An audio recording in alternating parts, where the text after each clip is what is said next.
Então, boa tarde a todos, né? Eu sou o Márcio e eu estou começando aqui mais um encontro do nosso grupo de estudos humanistas. Infelizmente, o professor Fernando hoje teve uma reunião de estágio às 4h30 e ele não pôde comparecer agora às 5, mas ele falou que vai fazer o que for possível para comparecer depois das 18. E hoje nós teremos 2 capítulos, né? O 18 e o 20. Mas antes de começar, eu queria perguntar e já deixar aqui, falando que quem era responsável pelo capítulo 19, que é o Felipe, ele me comunicou que ele não vai fazer parte do grupo, pelo menos não por enquanto. Então eu gostaria de saber se alguém gostaria de assumir o capítulo 19 para a semana que vem, e fariam juntos o 19 e o 21. O 21 sou eu que vou fazer, e vai faltar o 19. Para vocês irem pensando enquanto isso, né? E enquanto o Everton não chega, eu queria perguntar se o Rivaldo se importa de começar a apresentar o capítulo dele na frente, enquanto a gente espera se ele vai aparecer ou não. Pode ser? Então, eu vou passar agora a palavra para o Rivaldo, e é isso. Obrigado, viu?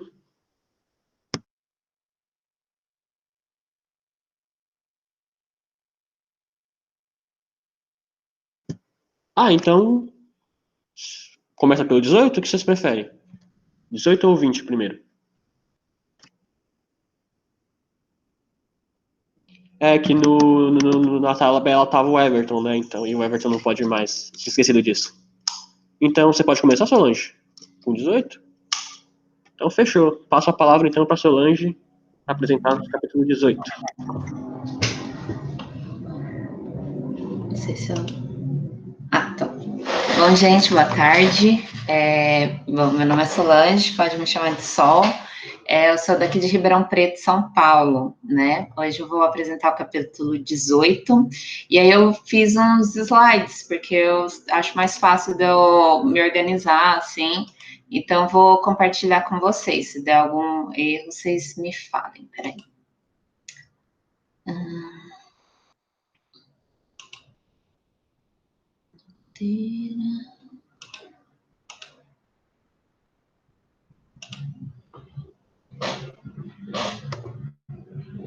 Deu certo? Vocês estão vendo? Estamos vendo sim. Tá. Bom, então esse é o capítulo 18, intitulado Uma Formulação Provisória de uma Lei Geral das Relações Interpessoais, né? O Rogers, bom, lendo o capítulo, eu comecei a pensar, assim, um pouco, né, assim, eu fiquei com dúvida logo no começo, se, assim, o capítulo, ele descreve muito melhor, assim, o que significa congruência, né, assim, qual que é a importância da congruência, né, a gente viu que é uma das 3 condições facilitadoras, né, junto com a compreensão empática e com a consideração positiva incondicional. E aí ele, nesse capítulo, ele descreve melhor, assim, como que funciona a congruência, a importância da congruência nas relações humanas. E aí eu fiquei, assim, com um pouco de dúvida, né, se tinha alguma relação com a assertividade, né, assertividade é um termo que está sendo bastante utilizado, assim, na educação, né, bastante, assim, dentro das teorias cognitivo-comportamentais, assim, né, na questão de habilidades socioemocionais, então as habilidades socioemocionais estão sendo bastante discutidas, assim, nas bases, as novas bases curriculares, né, então, assim, o que eu vi no dicionário, né, assim, sobre assertividade. E aí as definições, eu achei muito interessantes, né, vamos lá. No dicionário, assertividade ou asserção, né, porque entra naquele negócio assim, característica de ser assertivo, essas coisas. Bom, então, asserção é uma proposição enunciada como verdadeira, uma afirmação categórica, assertiva, acerto. E aí, no portal da educação, né, que é quando a gente dá uma gugada, assim, né, que coloca ali o termo, a primeira coisa que aparece é essa definição.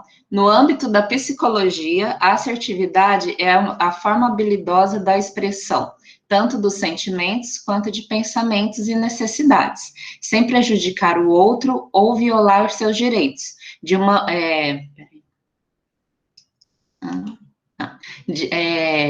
uma maneira de se expressar sem ansiedade excessiva, né?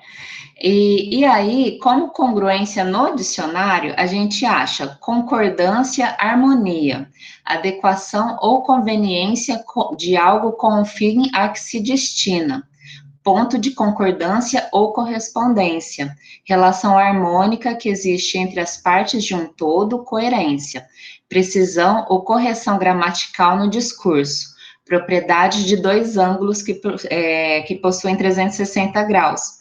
E até mesmo, assim, nessas duas definições, assim, que tem mais a ver com a língua portuguesa, nessa daqui,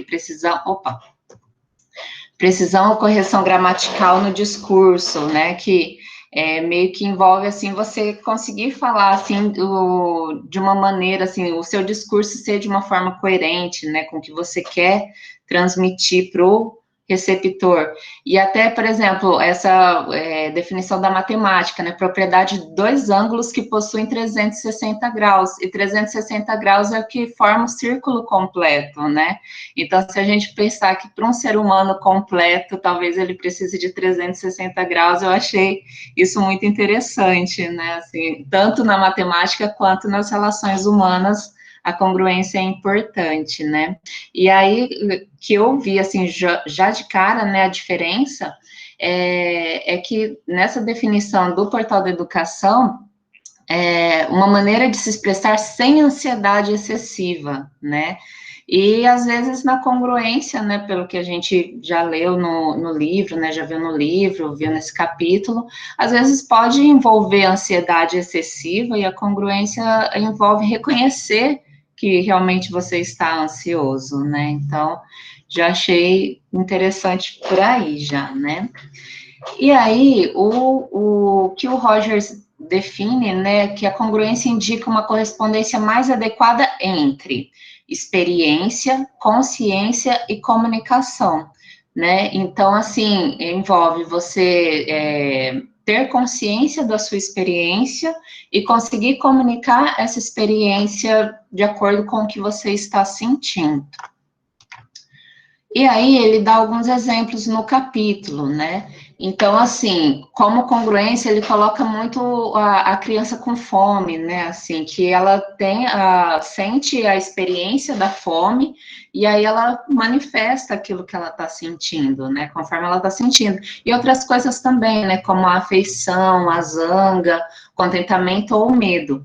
E aí ele coloca assim, ela é essa sua experiência em todos os seus aspectos, né? A criança, ela vive plenamente as experiências que ela tem, né?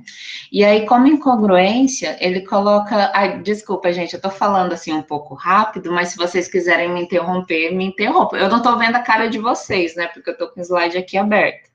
Mas aí, se vocês quiserem me interromper e falar alguma coisa no meio, tudo bem, tá? Sem problemas. Bom, e aí a incongruência tem a ver com, ele dá os exemplos de um rapaz, né, que numa discussão ele começou a ficar mais exaltado, falar com uma voz um pouco mais alta, né, e aí os colegas de trabalho apontaram isso para ele, e aí ele respondeu, mas eu não estou exaltado, eu não me sinto irritado, né, e aí o Rogers aponta para a gente como essa reação dele tem uma incongruência entre a consciência da experiência e também entre a comunicação da experiência, né, nessas duas esferas. E aí ele cita um outro exemplo, né, de uma moça que bocejou durante um jantar, né, durante uma festa, durante a festa inteira, ficou bocejando, muito aborrecida, e aí no final, quando foi se despedir, ela disse, gostei muito de estar aqui, foi uma noite muito agradável. Então, na verdade, ela estava consciente da experiência dela, ela sabia que estava chato, que ela não estava gostando, mas a incongruência foi entre a experiência e a comunicação. Então, ela pode acontecer nesses dois âmbitos, né? Tanto entre a experiência e a consciência, então você não perceber aquela sua experiência, quanto na experiência e na comunicação. Você perceber a experiência, mas não conseguir colocar para outra pessoa sobre a sua experiência. E aí, ele coloca que a experiência não significa fatos, né? O que ele descreve, se um indivíduo é, num dado momento, inteiramente congruente, sua experiência fisiológica pode ser adequadamente representada na consciência e a comunicação será conforme a essa consciência, nunca incluindo, portanto, a expressão de um fato exterior. E o que ele quis dizer com isso? O que eu entendi que ele quis dizer com isso, né? Que no texto ele pega e coloca assim, que uma pessoa congruente, ela não vai expressar, você é chato, você é malvado, isso é pesado, essa pedra é pesada, né? E aí eu coloquei esse desenho aqui, que não sei se vocês conhecem, né, se é do tempo de todo mundo, assim, né? Mas passou bastante na TV o desenho do Papaléguas, né? Então, eu posso dizer assim que, por exemplo, na minha experiência de assistir o Papaléguas, quando eu assisto o desenho do coiote do Papaléguas, eu fico com muita pena do coiote. Então, isso é diferente de eu dizer que esse coiote é um coitado, né? Olha só, gente, como ele sofre na mão do Papaléguas. E aí eu posso pensar assim, eu penso que essa pedra que caiu na cabeça dele é muito pesada, é muito dura, mas só quem pode dizer se ela realmente é pesada ou dura é o coiote, né? Ao mesmo tempo, assim, que talvez para outras pessoas, né, o Papaléguas seja o vilão, né? Assim, esse Papaléguas é muito ruim, coitado do coiote. Ou então, para algumas pessoas, ele é muito esperto, né? Tem que fugir do coiote. Mas só quem pode dizer, e aí a experiência do coiote em relação ao Papaléguas é diferente da relação que eu tenho assistindo a interação dos dois. Então, só quem pode, se o coiote fosse expressar de forma congruente, né, ele teria que falar sobre a experiência dele, né, e não apontando assim, o Papaléguas é malvado, ele me coloca em situações malvadas, assim, né. Mas aí, o Rogers, ele faz uma ressalva, né, ele pede até para colocar entre parênteses, e aí ele diz, o fato de uma pessoa falar sempre no contexto da percepção pessoal não implica necessariamente congruência, pois qualquer modo de expressão pode ser utilizado como uma atitude típica de defesa. Por conseguinte, a pessoa, num determinado momento de congruência, comunica necessariamente as suas percepções e os seus sentimentos como tais, e não como fatos sobre uma outra pessoa ou sobre o mundo exterior. Contudo, o inverso não é necessariamente verdadeiro. E aí eu confesso para vocês que eu fiquei um bom tempo pensando sobre esse parágrafo, né? Assim, eu não estava muito entendendo, então conseguindo relacionar com alguns exemplos. Aí eu pensei sobre esses dois, mas eu não tenho muita certeza. Se vocês puderem completar, assim, eu agradeço, né?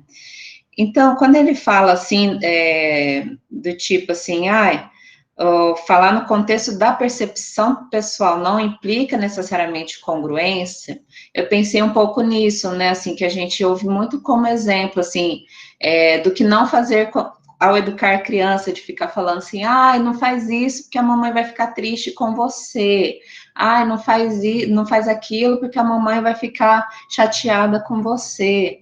Então, assim, tá certo que ela está expressando realmente que talvez se aquilo acontecer, ela vai ficar chateada, né? Mas aquilo ainda não aconteceu, ainda não foi experiência. Então, não tem a relação entre a experiência, a consciência e a congruência, né? Se a coisa que a criança fizesse de errado realmente acontecesse, aí sim ela teria uma experiência, e aí, com base naquela experiência, no que ela estava sentindo no momento, é que ela poderia expressar se ela estava triste ou não. E às vezes poderia acontecer da criança fazer aquilo e ela não ficar triste, ela ficar irritada, ou então ela compreender o que aconteceu na situação, mas que essa frase, às vezes, é uma percepção pessoal, mas não implica congruência. E aí, quando ele fala do inverso, né, aí eu fiquei pensando, por exemplo, assim, uma pessoa que determina, assim, desculpa, que coloca a sua expressão como um fato sobre outra pessoa, né? Que será que ela está sendo incongruente naquele momento? E aí eu não consegui pensar num exemplo um pouco melhor, assim, né? Mas eu pensei um pouco quando a criança pega e fala, tá chorando, né? Tá assim, muito brava, muito nervosa, assim, não concordando, e acaba falando para o adulto, você é malvado, eu te odeio, né? E às vezes eu fiquei pensando que talvez naquele momento ela tá colocando assim que ela sente a pessoa como malvada, mas naquele momento é a verdade para a criança, né? Então não significa que ela está sendo incongruente, porque é realmente como ela está experimentando, né? Talvez para a criança assim ela ainda não tem um repertório, né? Para dizer assim, eu estou sentindo que você está fazendo alguma coisa ruim comigo, sabe, nesse momento. A criança ainda não tem esse repertório. Então, ela vai se expressar com o repertório que ela tem, que é tipo, você é malvada, eu não gosto de você, eu não quero mais ser sua amiga, desse tipo. Aí eu não sei se vocês conseguiram pensar em alguma coisa diferente, como que foi para vocês a leitura desse parágrafo, que eu fiquei muito na dúvida.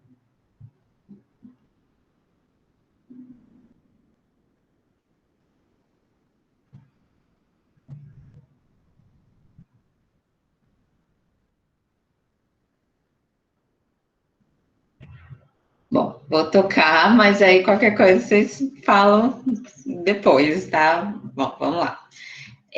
E aí, gente, eu peguei e trouxe um exemplo que eu fiquei pensando, enquanto eu lia o capítulo, eu fiquei muito na cabeça com esse desenho, porque na quarentena a gente tem tempo para assistir desenho animado, e aí eu peguei e lembrei desse desenho, e aí eu gostaria de passar um trecho de um episódio, assim, que ficou muito na minha cabeça, para a gente poder relacionar com o que foi dito no capítulo, tá bom? Espera aí um momentinho só.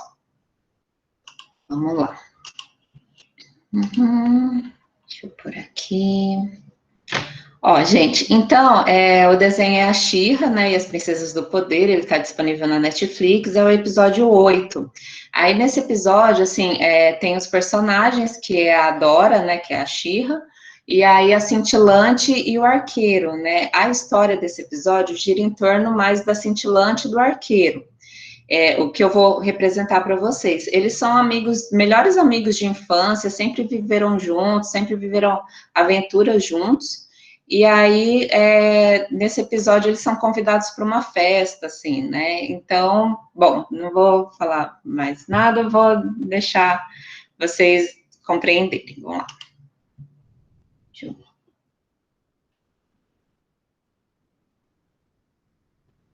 Ixi.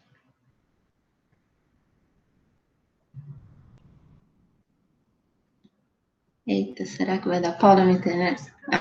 Voltou.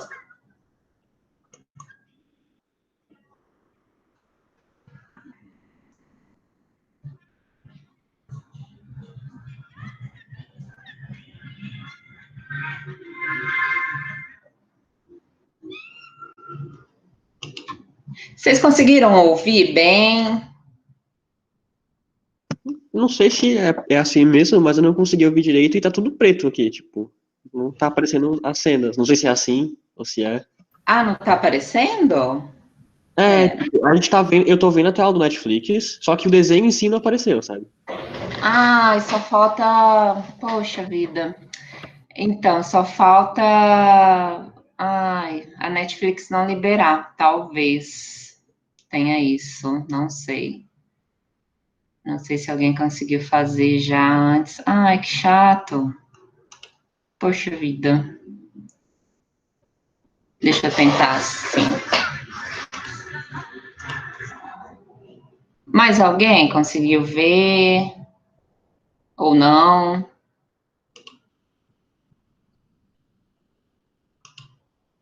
Às vezes a Netflix não libera, então. Não Oi? deu pra ver. Não deu para ver. Ai, que chato, gente, porque era muito legal. Deixa eu voltar aqui para mim, porque era muito bacana, assim, né? Mas eu vou resumir então a história do episódio, né? Então eles são convidados para essa festa, né? E aí eles sempre vão. Deixa eu aumentar aqui.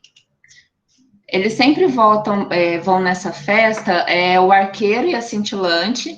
E aí vocês podem ver o episódio depois, assim, recomendo. É um desenho muito legal, assim, né? E aí, assim, eles sempre vão nessa festa juntos e eles vão combinando a roupa e eles fazem piadas internas juntos, né? E aí, nesse episódio, o arqueiro ele foi convidado por uma outra princesa, né? Que é a princesa Perfuma. E aí ele não vai junto com a cintilante, ele vai junto com a Perfuma, mas eles vão se encontrar lá na festa.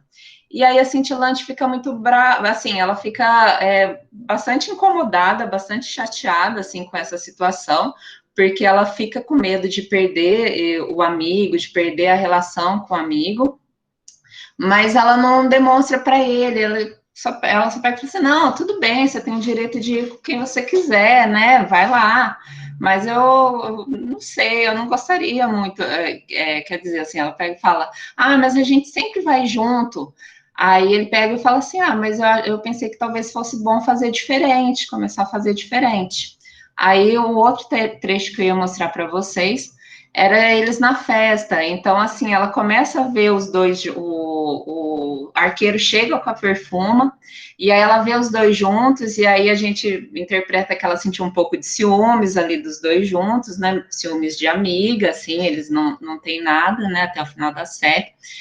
E aí, assim, ela vê os dois juntos e aí ela começa, tipo, a falar com a Xirra, assim, tipo, não, eu tô aqui, ó, com a minha amigona, Xirra, que não sei o quê, tá tudo bem, vai lá com a perfuma, aproveita.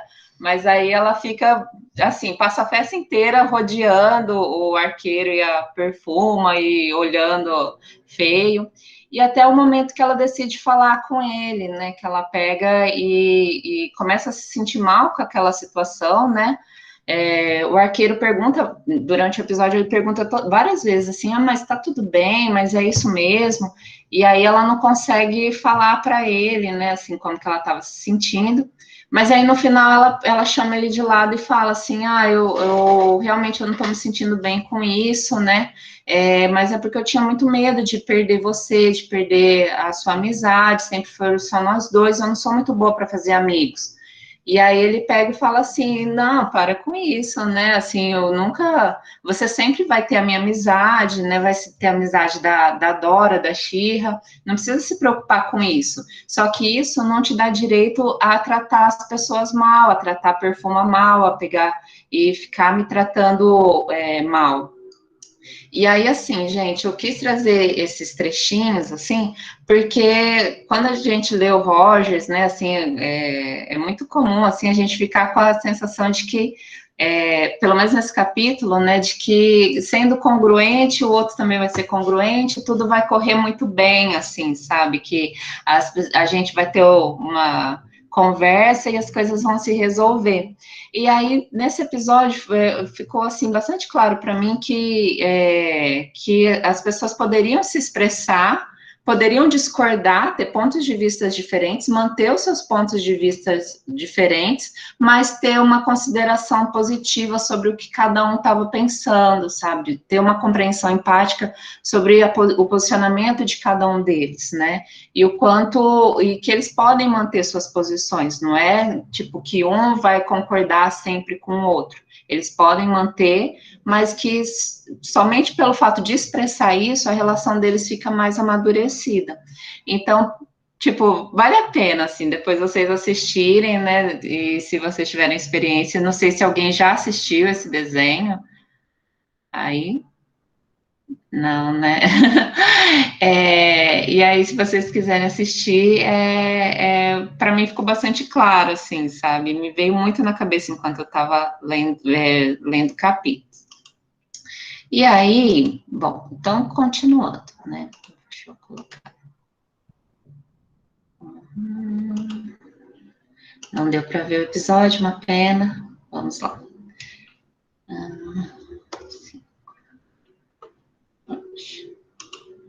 E aí eu até tinha refeito, assim, né, porque ele, no capítulo, o Rogers coloca, assim, uma série de pontos, né, que ele chamou de ligações entre congruência e a comunicação nas relações interpessoais. E aí, eu contando que a gente ia poder assistir o capítulo, eu meio que troquei, porque ele coloca em exemplos mesmo. Vamos pensar o Smith e esqueci o nome do outro. O Jones, uma coisa assim. Aí vamos pensar o Smith e o Jones conversando, né? E aí ele coloca essas relações. Aí eu até pensei assim, vamos aplicar no episódio, né? Mas então, vou ler aqui, né? Então, qualquer comunicação da cintilante para o arqueiro está marcada pelo o grau de relativa congruência que existe em cintilante. A primeira proposição.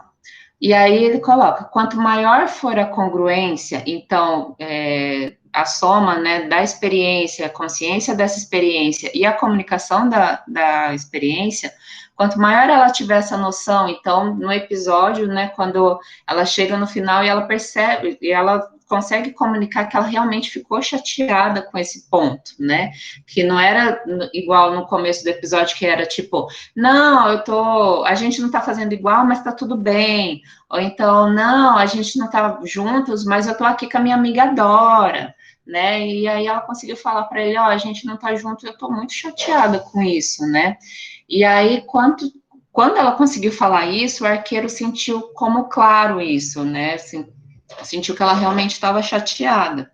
E aí, quanto mais clara for a comunicação da cintilante, melhor o arqueiro responderá com clareza, porque ele estava muito assim, então tá bom, beleza, tô indo ali, vou aproveitar.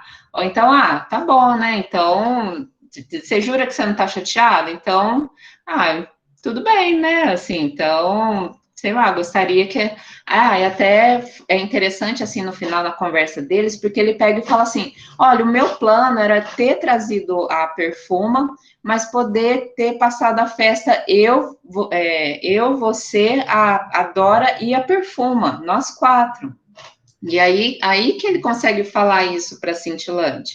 Então, assim, quando a Cintilante falou que ela ficou chateada, né, ele consegue falar, eu queria que fosse nós 4, mas você começou a agir muito esquisito, e aí não deu para ficar nós 4. E ele conseguiu dar essa resposta para ela no episódio.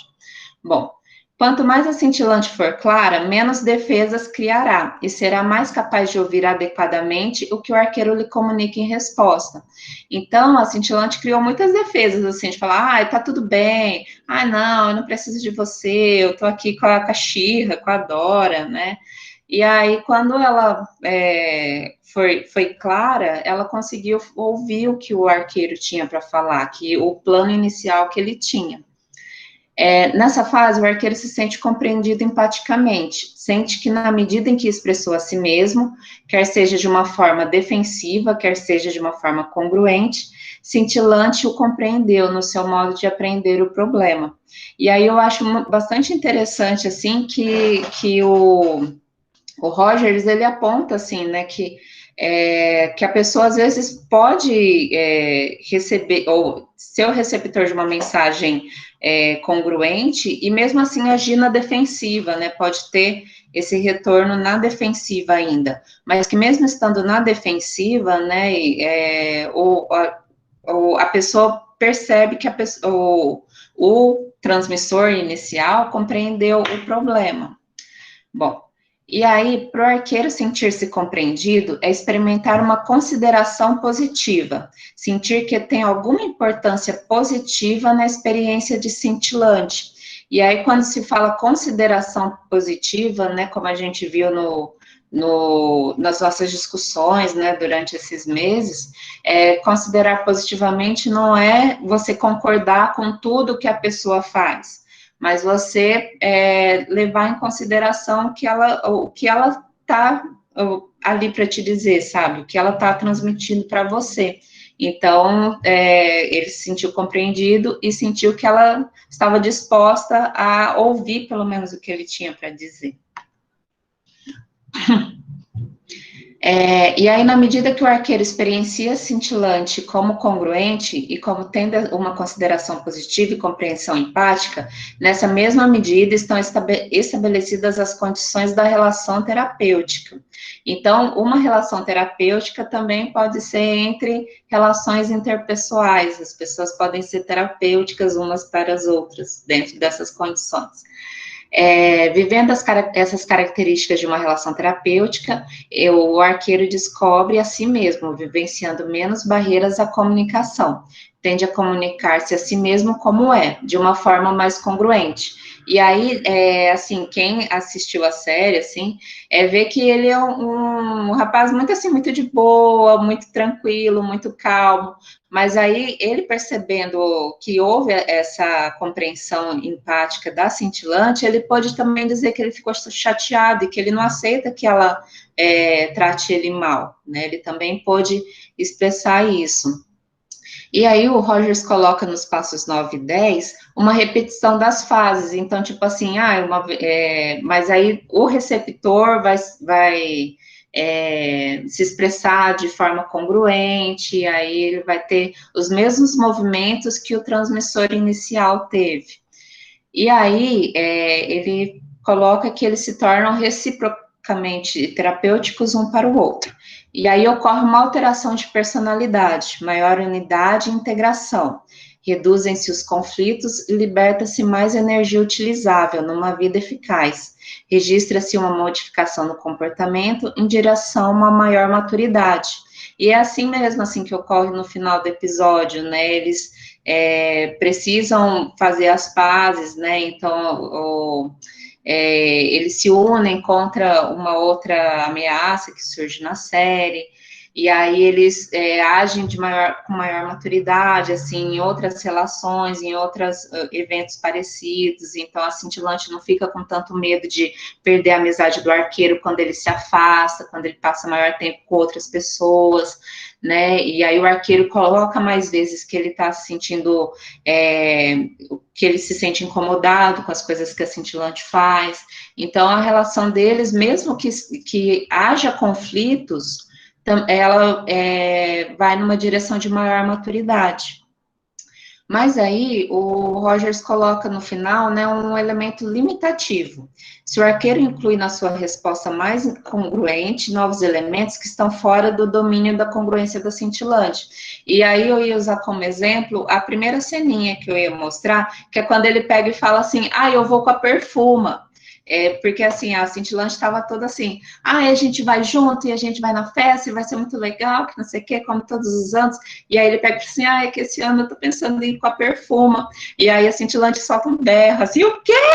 Né? É muito engraçado, assim, e o quanto realmente, assim, se essas, na resposta, assim, se vê coisas que a pessoa não sabia antes, que eram coisas escondidas, um pouco colocadas de repente, foi mais ou menos o que eu entendi, assim.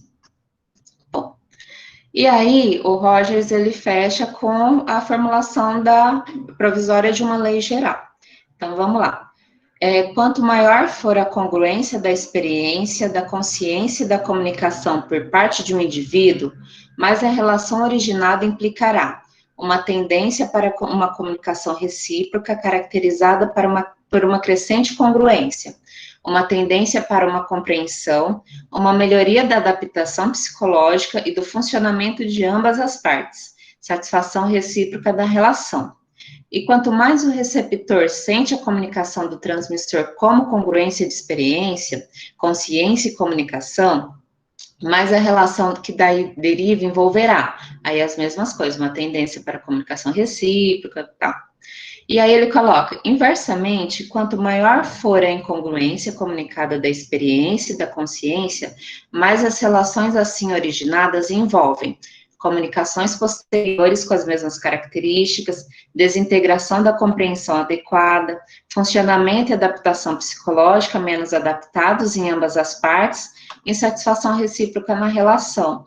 Então, no episódio mostra, assim, se eles tivessem conversado logo no começo, a cintilante não teria passado a festa inteira chateada, eles poderiam ter curtido a festa juntos, né? como o arqueiro tinha planejado, mas assim, se eles não tivessem tido essa conversa no final, no desenrolar da série, poderia ter ido para outros cantos, de um ficar chateado com o outro, eles não conseguirem resolver um problema ainda maior que apareceu, né? Bom, e aí, para finalizar o capítulo, o Rogers coloca que uma opção existencial, né?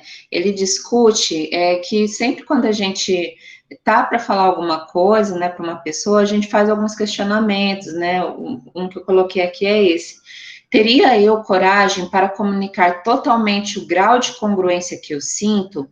Porque isso muitas vezes representa um risco, né? Assim, pode representar uma ameaça para a relação, ou então a rejeição real, né? Assim, a gente teme que o receptor da nossa mensagem vá rejeitar o que a gente tem para dizer, que vá se afastar da gente, então a gente fica muitas vezes relevando a decisão de ser congruente, de expor o que realmente, assim, a experiência que a gente teve e como ela se deu, né, de colocar isso para outra pessoa.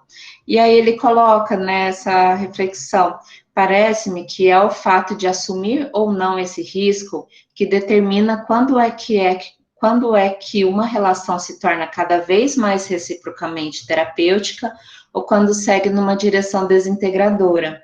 Então, se a gente precisa ter coragem, é preciso ter coragem, né, para se expor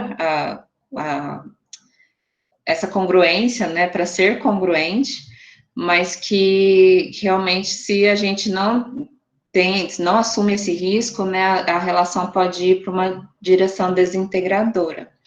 E é isso, gente. Desculpa se foi um pouco rápido, ou se eu falei rápido demais. Queria ouvir vocês agora, o que vocês estão pensando, ou o que pensaram durante a leitura do capítulo.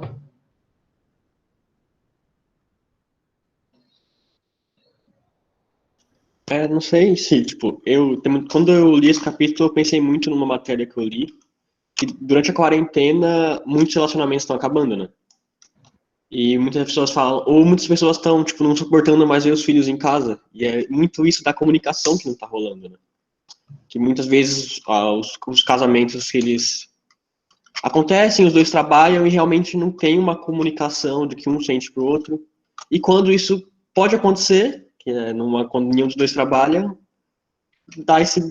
acaba que tem esses BOs, né? Que eles acabam se separando por não se aguentar.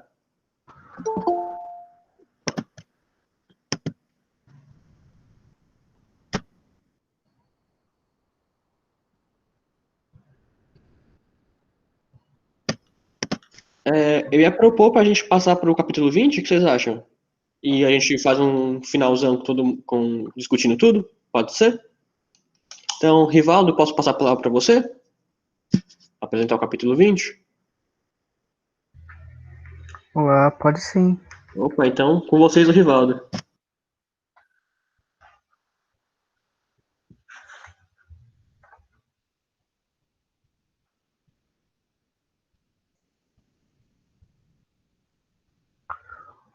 Olá, gente, boa tarde. Espero que estejam bem. Fiquei com o capítulo 20 para explanar para vocês. Foi um capítulo que eu achei bastante interessante. Fiz a leitura dele hoje. Fiz algumas anotações do capítulo que eu achei bem importante para discutir. O capítulo está nomeado O Poder Crescente das Ciências Comportamentais, que é algo muito presente em nossa vida, sobre os comportamentos humanos, profissionais da psicologia, profissionais de outras áreas que fazem parte do nosso grupo, enfim, profissionais que trabalham com a temática do sujeito, o ser humano, tem lidado bastante, né, com essas questões de comportamento, essa observação dos comportamentos, enfim, como abordar centrar na pessoa, especialmente Roger vem trazendo nessa reflexão sobre esses comportamentos. Então, assim, no final de 1955, Skinner ele convida Roger para participar de um debate na Associação de na Convenção de Associação de Psicologia Americana, que seria em 1956. E ele sabia que ia dar algo divergente, né? Por Roger ser da abordagem centrada na pessoa, uma abordagem humanista, e não ver a questão comportamental como Skinner vê, essa perspectiva, né? Então, foi algo que trouxe bastante impacto, esse movimento, né? Então, quais tipos de impactos foram levados e considerados, né, nesse movimento?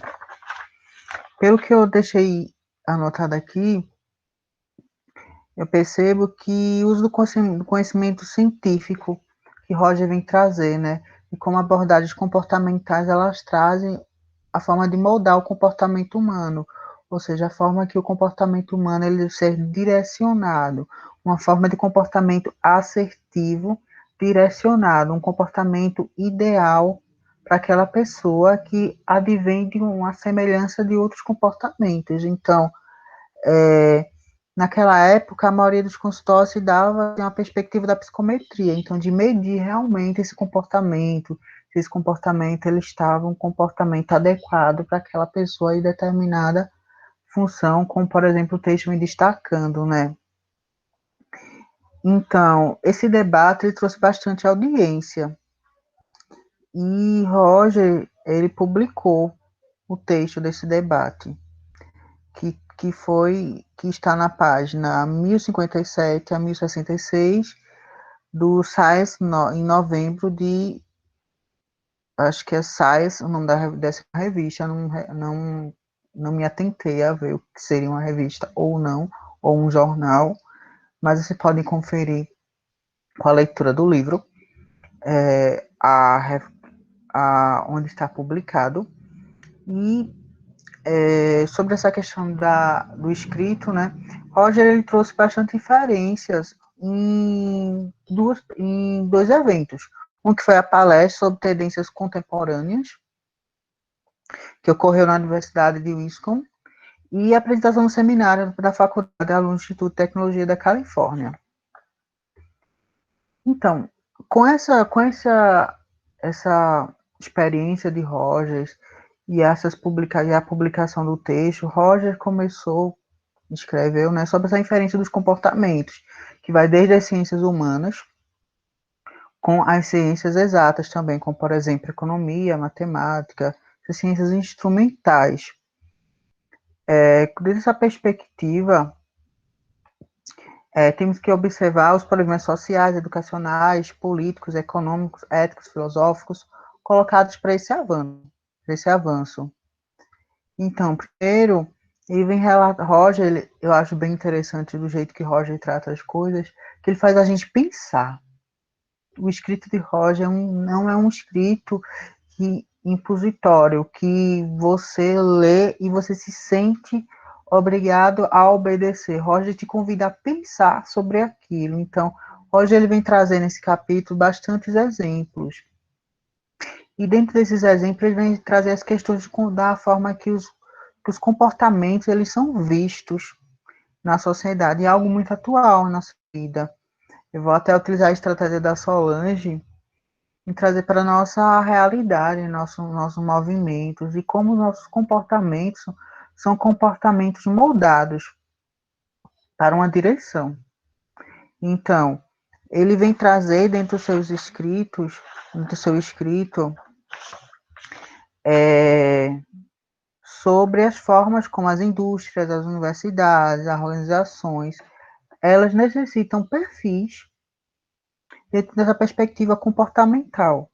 Então, é algo como, por exemplo, a gente pode observar como a abordagem cognitiva e comportamental, ela vem crescendo uma forma de comunicação, essa publicação das pessoas que trabalham com essa abordagem, né? Porque elas seguem uma filosofia de comportamental, né? De um comportamento assertivo, esperado, dentro dessa perspectiva. E aqui eu não estou com a perspectiva de criticar a abordagem, mas assim, de apontar a forma que essa abordagem, a abordagem centrada na pessoa, ela vê. É uma perspectiva que a abordagem centrada na pessoa vê como subjetivo, que são os comportamentos humanos que estão ligados à subjetividade daquele sujeito, e as abordagens comportamentais, elas trazem um pouco para a objetividade, ou seja, comportamentos que devem estar no plano ideal e não ideal. Se não está no não ideal, tem que procurar algo que torne-se ideal. Nós, na abordagem centrada na pessoa, a gente trabalha com a subjetividade desse sujeito, né? O porquê essa pessoa está se comportando dessa forma dentro de sua visão de mundo, esse mundo que esse sujeito lida, e essas perspectivas. E assim, com essa perspectiva, Rogers, ele vem trazer bastante questões sobre a personalidade do homem, né? Da questão da autoconfiança, da questão do depender um do outro, dessa ação do sujeito nesse espaço, quando eu sou aceito nesse espaço, e como profissional de psicologia trabalha como um ser facilitador desse movimento. Então, e ele relata algumas características que esse movimento ele implica, do terapeuta, que eu vou ler aqui para vocês, que seria ser genuíno, internamente consistente, aceitador, prezado ao cliente como uma pessoa de valor, empaticamente compreensivo com relação ao mundo particular de sentimentos e atitudes do cliente. Então, certas mudanças ocorrerão no último.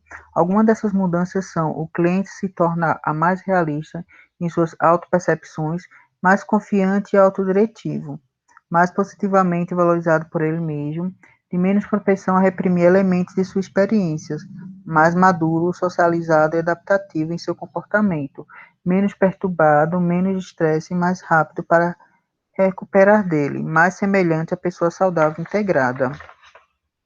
E um bom funcionamento de sua estrutura da personalidade. Essas mudanças não ocorrem em um grupo de controle e parece estar definitivamente associado ao fato do cliente se encontrar em uma relação terapêutica. Então, com essa leitura, existe todo um caminho, uma forma que o terapeuta ele consegue ser um facilitador e que a pessoa ela atualiza esse comportamento. Então, Roger traz a gente a refletir sobre essas perspectivas do comportamento humano, né? Como esse comportamento humano ele pode ser ressignificado, ele pode ser atualizado, sem uma perspectiva de controlar esses comportamentos, como a perspectiva de Skinner ela traz, né? Essa perspectiva de que o comportamento é condicionalmente operante. Então, e nesse capítulo, Roger traz essa reflexão, deixando alguns questionamentos que são vistos no próximo capítulo, que são respondidos no próximo capítulo, que é, vou até ler aqui para vocês, voltemos nessa atenção para algumas dessas questões. Como deveremos usar o poder dessa nova ciência? O que acontece à pessoa individual nesse admirável mundo novo? Quem se apropriará do poder para utilizar esse novo conhecimento? Em direção a que fim ou propósito ou valor? O tipo de conhecimento será utilizado. Procurei apresentar em preâmbulo em minha próxima palestra, onde levarei em conta essas questões. Então, diante dessa perspectiva e esses questionamentos, é algo de se pensar como o facilitador, que tem essa perspectiva da abordagem centrada, a pessoa, ela ajuda essa pessoa a atualizar, né, a ressignificar esses movimentos, e como isso ocorre na prática, né, visto a gente ser um sujeito de opinião e é sempre influenciado com as questões do mundo, né, o mundo que vem influenciando a gente a ser de uma forma, e como a gente enxerga o outro, né, aquele outro tão subjetivo, tão único, e como ele é enxergado, e como ele afeta, e como nós somos afetados por essa direção, né, esse movimento. Eu lembro até da minha professora de ACP, a Leila Medeiros, que ela fala, né, sobre essa questão, que os profissionais de psicologia, ao atender uma pessoa, eles precisam estar em congruência e a pessoa que está sendo atendida precisa estar em congruência. Ou seja, uma pessoa precisa estar congruente e a outra incongruência para que ocorra o processo terapêutico. Então, dentro desse movimento, né, quando eu estou na escuta daquela outra pessoa, como eu preciso estar congruente e não colocar as minhas questões na do sujeito, porque quando eu coloco as minhas questões, eu não estou trabalhando com aquela pessoa, estou misturando subjetividades, e isso é muito perigoso, a gente tem que ter bastante cuidado com isso, porque o sujeito ele é muito único e tem uma forma de pensar. Eu vou até trazer o que a Solange falou da outra, não com as palavras dela, mas pelo que eu compreendi, né? A gente julga o comportamento do outro, mas como será que é que o outro está sentindo mesmo, né? O que é que ele está pensando? A gente pensa por a gente compreender o sujeito de uma determinada forma, mas como será que ele está sentindo?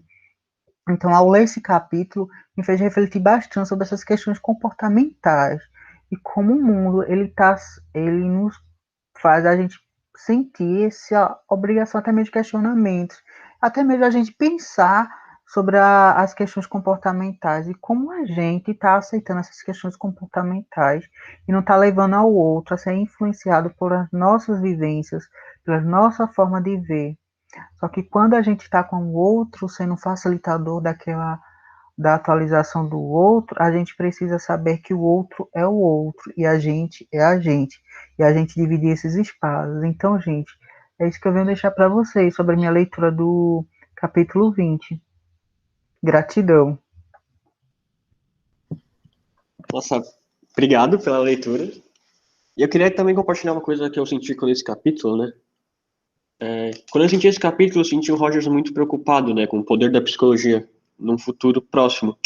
E a gente pode meio que rever agora, né? Porque 50 anos depois que o Skinner publica o livro dele, a gente vê um movimento muito grande de grandes empresas e grandes pessoas com muito dinheiro tentando, através de inúmeras formas, controlar as massas, né? Montar sujeitos, controlar as massas, montar opiniões. E, e como o Rogers já estava preocupado com isso naquela época, né? Em 55, sendo que o Skinner publicou o livro dele em 53, e que mesmo o Skinner publicando em 53, ele já se preocupava com isso também. Tanto que ele publica uma aba inteira do livro dele, né, sobre as agências controladoras, tudo a visão dele, como ele vê isso. A gente vê como que eles estavam, mesmo em vieses, se eu posso falar assim, totalmente opostos um do outro, ambos tinham o mesmo pensamento sobre aonde a gente iria chegar com esse poder que a psicologia nos traz. Né, esse poder, né, digamos assim. Eu fiz aspas aqui, só que eu esqueci que a minha câmera tá desligada e ninguém viu as aspas. Mas é isso, eu fiquei muito refletivo sobre esse poder que a gente tem agora, né? Que a gente estuda e que a gente. Esse local que a gente assume numa sociedade.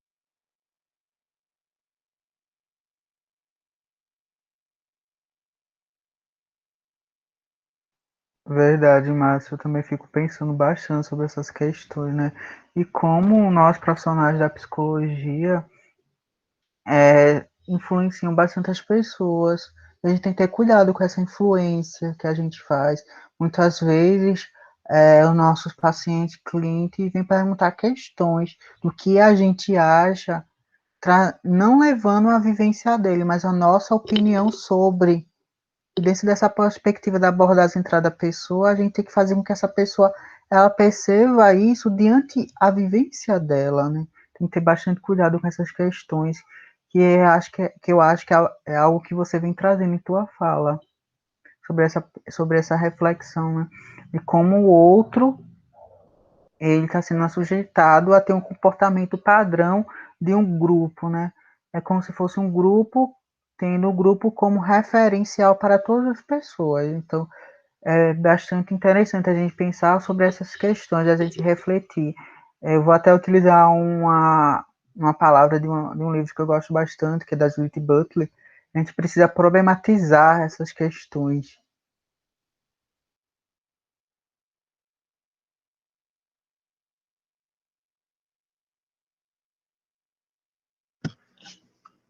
Não sei, isso. Eu também queria aproveitar e puxar a discussão sobre o capítulo anterior, né? Pra gente emendar tudo, pra gente ver como que eles se conectam. Que quando a gente pensa numa psicologia comportamental, a gente meio que ignora um pouco da congruência das pessoas, né? Porque a gente está falando sobre estímulos, a gente está falando sobre respostas, a gente está falando sobre comportamentos, reforços.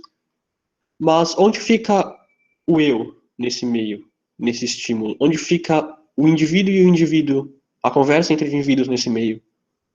E eu também sou, um lado meu também gosta muito das ciências comportamentais, mas sempre, quando eu estudo isso, sempre me falta o individual, sempre me falta o subjetivo, porque a gente também, como não pode esquecer, nunca pode relevar, pelo menos na minha opinião, os estímulos ambientais, mas o eu sempre está em jogo e a interpretação do eu ali sempre vai estar em relevância, né?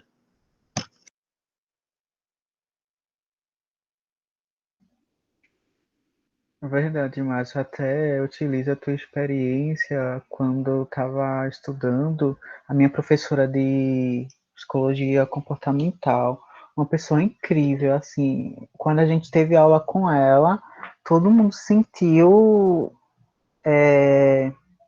impactado pela forma tão humana de ser, o jeito dela ser. E assim, muitas pessoas falavam, já escolhi a abordagem que eu vou seguir, eu vou para TCC porque essa professora é incrível, enfim, todas essas perspectivas. E assim, eu comecei a pensar, gente, a pessoa é incrível, a professora é incrível, mas a gente tem que lembrar uma coisa, a gente tem que escolher uma abordagem pela nossa identificação de visão de pessoa. Eu acho que é um segredo que a gente pode utilizar como algo bem assertivo para a abordagem. Qual é a tua visão de pessoa? Diante da tua visão de pessoa, você vai observar qual abordagem que tem uma visão semelhante à tua visão de pessoa. Porque muitas vezes as pessoas elas vão por essas influências. Eu escolhi tua abordagem por determinado professor, por determinado psicólogo, psicóloga, profissional de psicologia. E assim, como essas inferências, elas podem implicar na gente, né? Nos refletirmos como sujeito, né? Muitas vezes estamos em incongruência, como, por exemplo, quantas pessoas não trabalham com porque a psicanálise é pregada como abordagem central da psicologia em muitos espaços. Em muitos espaços, quando se fala em psicologia, em psicólogo, já se pensam em psicanálise. Então, assim, eu acredito que essa perspectiva que eu relatei para vocês é algo que pode ajudar bastante a gente a problematizar essas questões. Inclusive a Karen também comentou uma coisa aqui, que eu não sei se ela quer ler ou se eu posso ler, ela diz, é uma tendência buscar a responsabilização também, né? As pessoas buscam muito orientações alheias para fugir da responsabilidade dos próprios atos, só que isso afasta o cliente de se tornar pessoa, né? Não sei se me fiz muito claro. Para mim faz sentido, porque você, eu não sei se eu vou conseguir falar, me expressar o que eu tenho que me expressar agora, mas você desresponsabiliza o cliente e você meio que não possibilita que o cliente consiga fazer essa união no corpo, do corpo com a mente, né? Ele consiga se unir, se unificar, para depois ele começar a comunicar de verdade. Tanto que tem alguns capítulos, eu não vou lembrar qual é o capítulo certo do livro do Roger, que ele fala isso, né? Sobre a pessoa escutar o próprio corpo, sobre a pessoa saber ler o que o corpo dela está falando, e assim ela comunicar, certo? Desculpa parar a vibe aqui no meio e cortar a vibe do que eu tava falando, mas eu queria dar alguns avisos, tá? Mas depois a gente continua com a discussão. O professor Fernando, ele apareceu aqui agora, ele falou que ele tá na discussão do curso ainda, né? Dos estágios, por isso que ele não tá aqui. Eu também queria perguntar e avisar que semana que vem a gente, teoricamente, fecha o livro do Roger, certo? A gente faz o capítulo 21, que sou eu que faço. Só que a gente tem um pequeno probleminha, que é o Felipe. Não, ele disse que, por problemas de vida tudo mais, ele não vai estar disponível para fazer o capítulo 19 semana que vem, que seriam 19 e 21, para fechar o livro. Algum de vocês se sentiria à vontade de fazer esse capítulo? Algum de vocês pode fazer isso?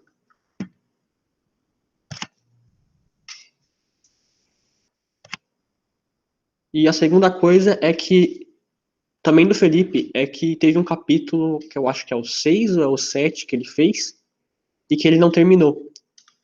Ele me mandou o vídeo terminando o. É o 6, né? Obrigado, Kari. É o 6, né?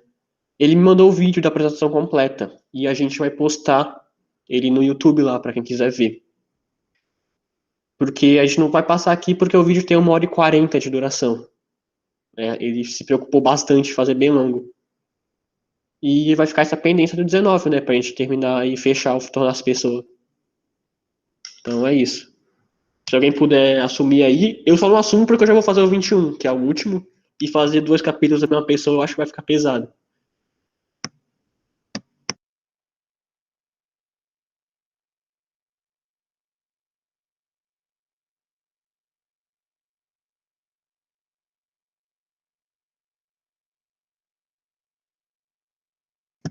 É uma opção, Dani. É uma opção. Desculpa, Daniela. É uma opção, eu posso perguntar lá depois. Porque só falta, vai ficar faltando, né? Porque ele não vai conseguir fazer.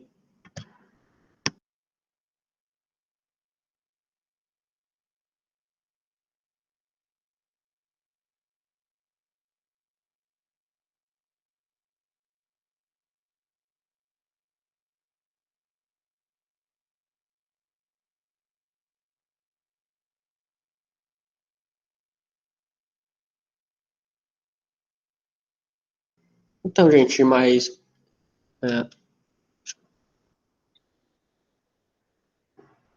É, é uma boa mesmo, Solange. Então, só vai faltar o 19, né? Ah, parabéns, inclusive, adiantado já que você vai colar grau na sexta.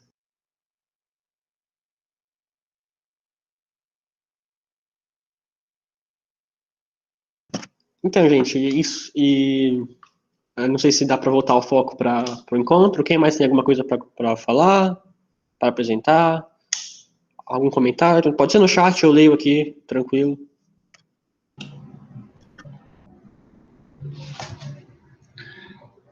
Eu queria falar quando o Rivaldo pegou e falou, né, da experiência dos colegas, assim, da escolha da abordagem, né, como tem que ser uma coisa que tem a ver com a sua visão de mundo, com a sua visão de ser humano, né, e aí, na minha faculdade também, assim, não tem estágios dentro da CP, né, tem um estágio dentro de fenomenologia, mas a maioria ou é dentro das comportamentais, cognitivo comportamental, aí psicanálises, mas eu lembro que eu consegui fazer, assim, eu fiz estágios em muitas abordagens, assim, eu fiz psicanálise kleiniana, psicanálise bioniana, aí eu fiz construcionista, eu achei um estágio de construcionismo lá, aí desenvolvimentista também, né, enfim. E aí, assim, e aí fiz o de fenomenologia, mas, tipo, nenhum deles conseguia, tipo, me dar uma sensação, assim, de completude, que de realmente era aquilo que eu queria, como a sensação que me deu, assim, quando eu estudei Rogers no meu segundo ano, que foi um semestre só, e depois que eu li o Tornar-se Pessoa, né, que eu li naquele semestre. E aí, assim, o quanto que aquilo ficou na minha cabeça, e agora retomando com o grupo, retomando, assistindo algumas coisas do Encontro ACP, né, assim, a palestra do Marcos, né, assim, que a gente assistiu, um dos primeiros eventos aqui do grupo, e o quanto que realmente, quando não sei, assim, quando precisa ter a ver, né, com a nossa visão de ser humano, com a nossa visão de mundo, né, não, foi uma coisa, assim, que foi muitas experiências, aprendi muito nas outras abordagens, mas que não me satisfazia, assim, não era meio que verdadeiro para mim, assim, né, e aí, indo na questão do controle, né, eu fiz um estágio para crianças com dificuldade de aprendizagem. E aí, a abordagem que a professora usava era desenvolvimentista, mas tinha um pé lá na TCC, né? E aí as intervenções eram muito TCC, de já levar as tarefas prontas, né, levar o jogo, levar as intervenções para aplicar no momento da sessão. E aí, às vezes, o meu cliente virava assim, e tipo, eu não queria, só queria conversar, e aí eu sentia uma vontade tão grande de, tipo, então, de falar para ele assim, então o que você quer conversar? Vamos só conversar, assim, sabe? Sobre o que você quer conversar. E aí, quando eu ia para a supervisão, a professora pegava e falava assim, fala assim para ele, fulano, eu tô vendo que tá difícil para você, mas a gente precisa fazer isso, porque na escola as pessoas não vão compreender que você tem dificuldade, vão achar que você é preguiçoso, vão achar que você é incapaz, que você é burro, mas aqui eu sei que você tem dificuldade, por isso que a gente vai trabalhar. E aí eu ficava tipo, ai meu Deus, eu tendo que repetir esse discurso, que eu ficava assim com, sei lá, eu ficava me questionando, assim, né? Eu não lembro a palavra que eu ia usar, mas ficava com esse dilema, né? Na verdade, assim. E aí hoje eu penso como que eu poderia trabalhar com esse cliente dentro da abordagem centrada na pessoa, né? E aí, assistindo uma palestra do Marcos, lá do Encontro ACP, ele pegou e falou assim, abrir um espaço em que o cliente possa falar de tudo o que ele quiser, inclusive das dificuldades que ele tem na escola, né? Na palestra ele falou assim, sobre orientação profissional, aí eu acho que hoje eu poderia pensar mais nisso, assim, abrir um espaço em que o cliente possa usar como ele quiser, né, de colocar o controle na mão do cliente, né, na verdade, e que ele possa falar de tudo, inclusive das dificuldades que ele tem na escola, se ele quiser, né. Aí eu fiquei pensando sobre essa minha experiência. Eu queria complementar, acrescentando que uma coisa que eu acho bacana também, quando a gente vai escolher ou ser escolhido, ou sei lá como vocês entendem, né, por uma abordagem, eu acho muito relevante a gente também fazer o nosso processo terapêutico dentro daquela abordagem. Como estudante de psicologia, né, aqui, os professores sempre recomendavam, desde o primeiro dia que a gente entrava na sala de aula, fazer psicoterapia, né, não sei se é prática comum em todos os lugares, não era obrigatório, mas era uma recomendação constante. E embora eu tenha conhecido, né, pouquíssimas, mas eu tenha chegado a conhecer pessoas que foram até o final do curso sem fazer psicoterapia, a enorme maioria acaba buscando em um momento ou outro, né, e a gente sabe, né, todas as condições, enfim, mas a maioria acaba buscando. E até porque as clínicas aqui, né, a clínica escola da universidade, até a metade do curso, dá para fazer a terapia na própria clínica escola. E aí, é muito legal quando a gente tem a possibilidade de fazer o processo psicoterapêutico naquela abordagem que a gente tem interesse, porque eu acho que nada como, para a gente entender como agir enquanto psicoterapeuta dentro daquela abordagem com os nossos clientes ou pacientes, nada melhor do que experimentar o outro lado, né? Do que ser o cliente ou paciente daquela abordagem. Então, eu fazia psicoterapia já há um tempo, com uma profissional de outra abordagem, que era muito boa, eu gostava muito dela, mas quando eu identifiquei, né, a abordagem que eu queria seguir na clínica, não sou da ACP, né, atuo com psicodrama, mas quando eu identifiquei que eu queria seguir, né, com o psicodrama no estágio clínico, eu procurei, até porque eu ia iniciar a formação e tudo mais, eu procurei uma psicoterapeuta dentro da abordagem, e isso para mim fez muita diferença, né, compreender como é ser paciente dentro daquela abordagem, como enfim, como é vivenciar a experiência de ser cliente ou paciente dentro daquela abordagem. Isso me ajudou muito depois, como estagiária clínica, a compreender como os meus clientes ou pacientes poderiam estar vivenciando, experienciando aquele atendimento, principalmente porque o psicodrama, no caso, né, é uma abordagem muito diferente das outras, assim, né, atua com técnicas bastante diferentes, não é tão verbal quanto uma psicanálise, por exemplo. Então, os clientes acabavam demonstrando um estranhamento inicial. E aí, quando eu lembrava de como eu iniciei na abordagem, do meu próprio estranhamento, de como aquilo foi ficando claro para mim, e da relação que a terapeuta estabeleceu comigo enquanto cliente, eu conseguia transpor isso estando num outro papel, assim. Então, para mim, isso foi bem relevante, assim. E outra coisa que eu queria complementar, né, dessa última fala que a gente ouviu, é que eu acho que a gente já tem uma visão, né, de homem, de mundo, enfim, que ela já é nossa, que a gente vai lapidando, mas que eu acho que a experiência que a colega compartilhou demonstra muito isso, que quando a gente vai para um estágio ou para uma experiência qualquer que não se que vai muito contra aquilo que é a nossa filosofia de vida, mesmo que a gente ainda não tenha encontrado qual é a abordagem psicológica que se enquadra na nossa filosofia de vida, mas a gente estranha, a gente se sente mal, a gente não consegue atuar daquela forma. E aí depois que a gente encontra a abordagem, a gente pensa, naquela situação, então, eu poderia ter feito isso. E eu não sabia como eu poderia ter atuado, porque ainda não tinha o conhecimento, mas eu já sentia o estranhamento, eu já sentia que não era isso. Então, eu acho que é isso, assim, a gente já tem uma experiência de vida prévia, uma filosofia prévia, e a abordagem, a gente acaba sendo um encontro, né, da gente com a abordagem. Então, não sei quem escolhe quem, mas eu acho que é muito isso, assim.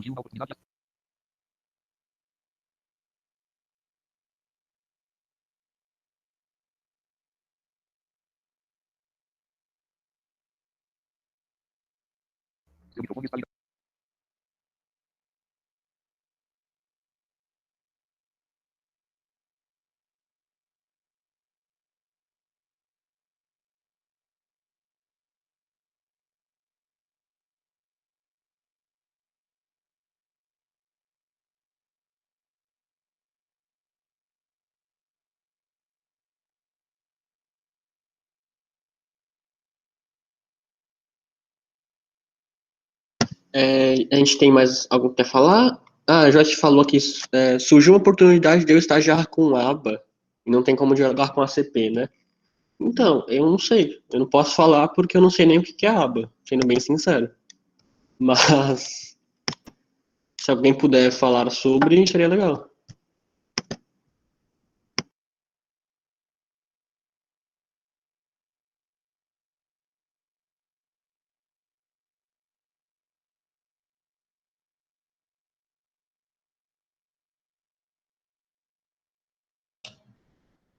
Acho que se a Joyce pudesse explicar para a gente como que é esse estágio, né? Eu também não desconheço essa abordagem, não sei. A aba, eu acho que é a análise do comportamento aplicada, né?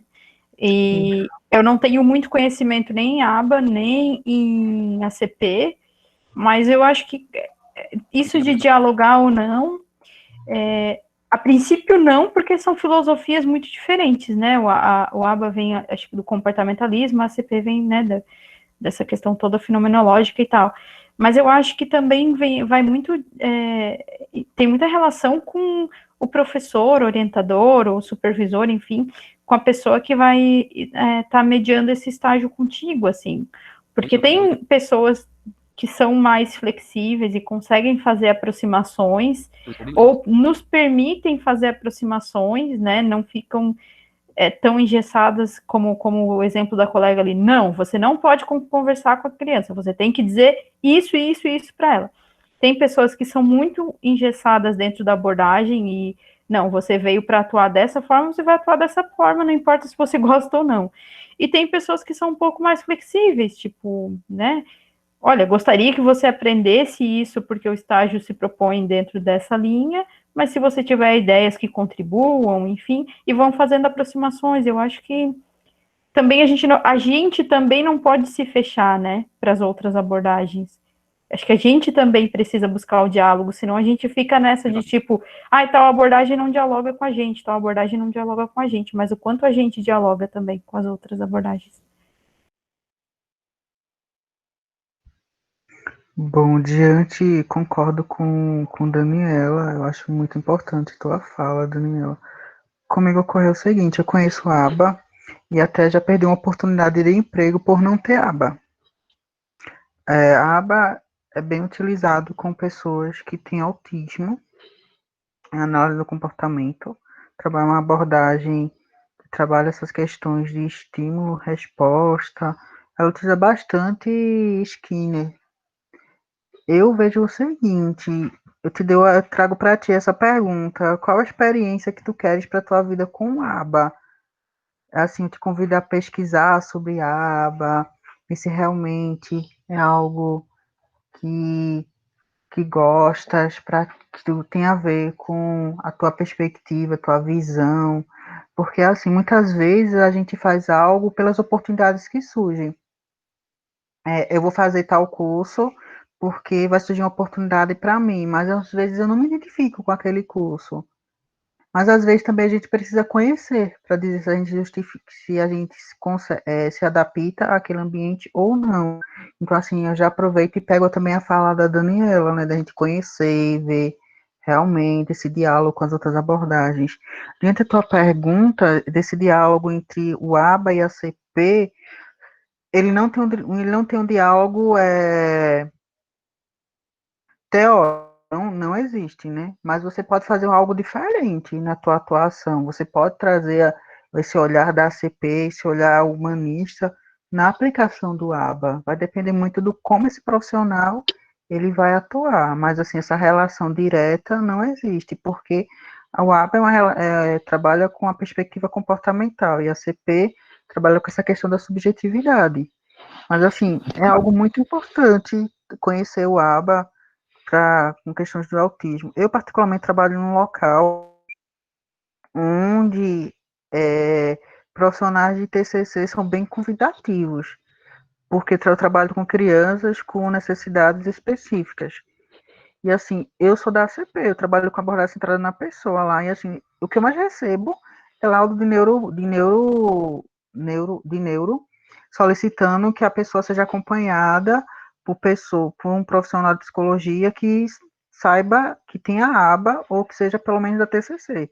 Eu sempre recebo essas orientações, mas eu trabalho com abordagem centrada na pessoa e resultados. Eu vejo os meus clientes atualizarem, modificarem toda aquela conduta, aquele sofrimento que eles vêm trazendo dentro da perspectiva da ONG que eu trabalho. Então, assim, é isso que eu penso, gente.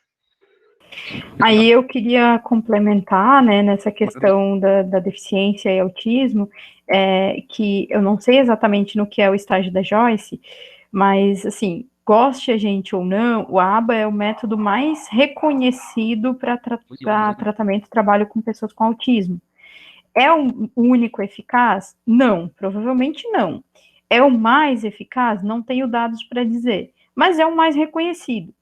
E quando as pessoas vêm em busca do ABA para trabalhar com autismo, por exemplo, muitas vezes elas vêm em busca do ABA mesmo, porque tem reconhecimento, tem, né, aplicação científica, uma série de estudos, enfim, né, e se a gente quer trabalhar com essa mesma população, com outras abordagens, com outras aplicações, eu acho que a gente também precisa mergulhar na pesquisa para mostrar a eficácia de outras intervenções, né? Não para desbancar o ABA, né, não numa coisa de competição, mas para a gente dizer que, olha, não trabalho com ABA, mas eu trabalho com essa outra alternativa, que eu já atendi tantas pessoas e estou desenvolvendo pesquisa sobre, e enfim. Estou falando isso porque tem conheço, enfim, uma pessoa distante, assim, mas já ouvi falar de uma pessoa que iniciou a trabalhar com autismo, com psicodrama e pesquisar, escrever, enfim, porque queria trabalhar com esse público, mas o que tinha era aba, enfim, e as pessoas geralmente procuram por aba, e aí ela tem, acho que os dois conhecimentos, enfim, não sei se atende também com aba, mas Eu lembro de uma vez ter visto um comentário desse no grupo, assim, né, do psicodrama, nesse sentido de ter que ir desenvolvendo isso teoricamente e a nível de pesquisa, e eu acho que em relação à ACP é a mesma coisa, acho que a gente precisa colocar alternativas, né, para o trabalho com esses públicos, porque atualmente, realmente, para o trabalho com autismo, com essas questões, as pessoas procuram especificamente aba.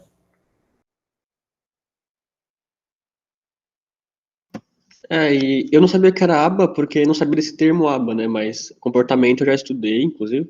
E eu concordo com o que ela acabou de levantar agora. Até porque, né, as comportamentais, elas nascem da cientificidade, né? Então, enquanto as outras abordagens se preocupam muito mais com o humano, eles nasceram do científico. Então, eles vão publicar mais, que nem a Solange comentou, então eles vão ter mais demanda pública, né? Porque tá pesquisas, publicações. Aí eu venho a levantar a importância da gente publicar também, né? A gente que protege ou que trabalha com outras abordagens, vir a escrever, a publicar, a divulgar nossos dados para que o público em si, né, que é os clientes e o mundo, tenham mais possibilidades de encontrar terapeutas com que eles se identifiquem também, né? Pelo menos essa é a minha visão, do que a gente precisa publicar para as pessoas nos encontrarem também.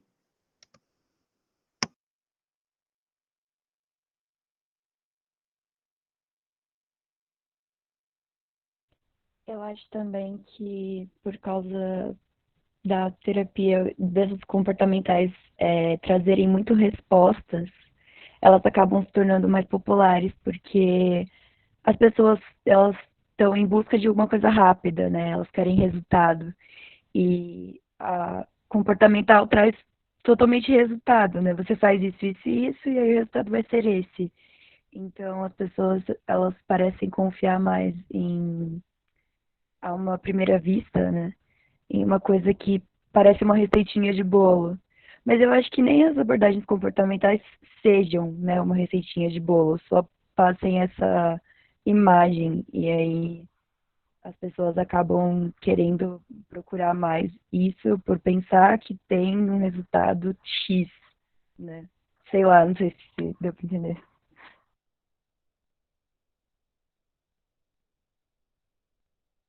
Mas na minha desculpa, pode falar. Eu ia dizer, só que eu acho que isso é um pouco ilusão, essa coisa. É que ficou a verdade é que, assim, né, a gente fica brigando por um espaço no meio da briga comportamental versus psicanálise, né? Que as pessoas têm essa ideia de a psicanálise demora anos, a comportamental demora meses. Mas outras abordagens também não demoram anos, séculos, né? Eu não sei exatamente, em média, né, quanto tempo uma pessoa fica no atendimento na CP, e acho que também não tem um padrão para isso, né? Mas eu acredito que não seja um tratamento tão demorado quanto o psicanalítico, por exemplo.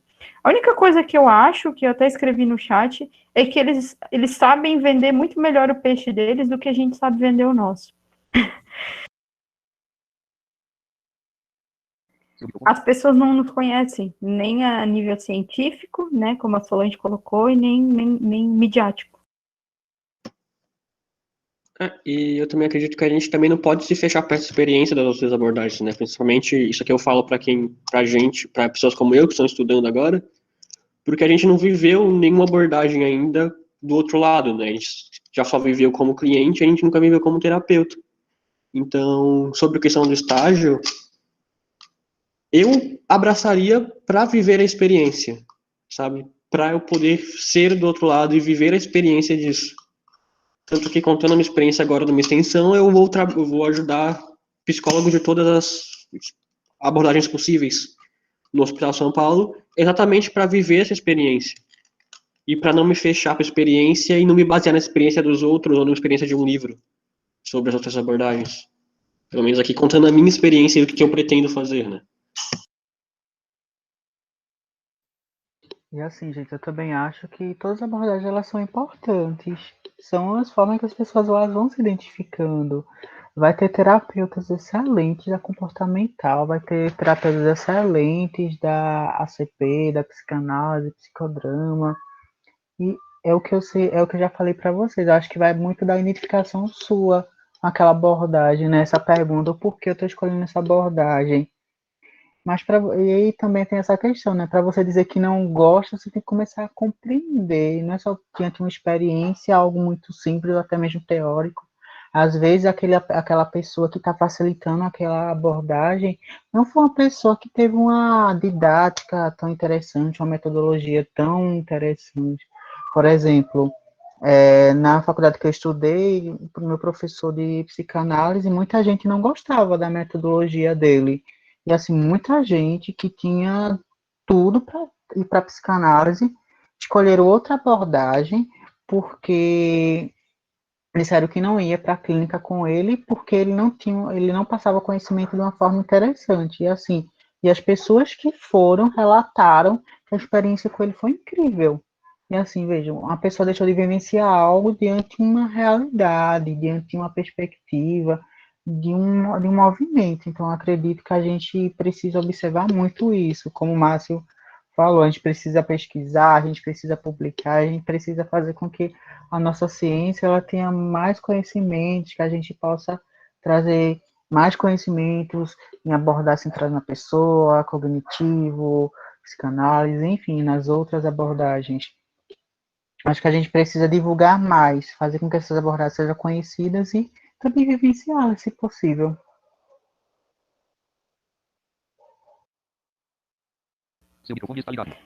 Eu também faria, né, se fosse o caso, se fosse uma oportunidade de estágio, enfim, e eu achasse que valia a pena, eu faria para ter esse conhecimento. Eu sempre falo que eu aprendi alguma coisa de boa para levar para minha vida profissional, eu tirei de cada abordagem que eu tive a oportunidade de conhecer na graduação, né, da ACP, essa relação terapeuta-cliente, da sistêmica, essa forma de ver o mundo, né, como sistema, essa relação familiar, da comportamental, essa questão da influência, né, dos estímulos no comportamento, da psicanálise, essa questão mais profunda do inconsciente. De cada abordagem a gente vai tirando alguma coisa. Particularmente gosto muito do Jung também, com todas as questões bem mais profundas, arquetípicas e tal. E, claro, tenho a minha atuação solidificada dentro da minha abordagem, mas a verdade mesmo, é que a gente não se forma em nenhuma abordagem, a gente se forma psicólogo. Depois a gente faz formação, especialização, escolhe uma área para atuar na clínica ou no serviço que for trabalhar, enfim. Mas a verdade é que a gente não se forma em nenhuma abordagem, a gente se forma psicólogo, a gente se forma em todas elas e nenhuma delas, né? Porque a gente tem conhecimento de todas e aprofundamento em nenhuma. Então, eu acho que a gente se engessar desde a graduação, na minha opinião, é uma burrice, né? E a gente também sair da graduação perdido sem saber que rumo seguir é muito ruim. Então, eu acho que a gente tem que usar esse espaço da graduação para ir se identificando, mas para não se fechar com nada, assim, né? Ah, tá, eu vou fazer estágio clínico, eu gosto dessa abordagem, eu vou fazer nessa, eu acho que eu vou seguir nela depois. Mas não se fechar para todas as outras, porque a verdade é que a gente não se forma em abordagem nenhuma. Gente, eu sei que o papo tá muito bom, mas olhando aqui no relógio já são tipo 6h40 e eu gostaria de ir encerrando o grupo, se vocês concordarem, encerrando o encontro da gente. Eu queria primeiro me desculpar se eu fiz alguma coisa errada, é a primeira vez que eu facilito o grupo, mas também para aprender, né? Também para viver a experiência. E é isso, eu vou encerrar a gravação agora, quero agradecer a todos que participaram hoje, e a gente resolve os quesitos de capítulo sobrando no grupo do WhatsApp, pode ser? Obrigado, viu, gente? Eu tô encerrando a gravação.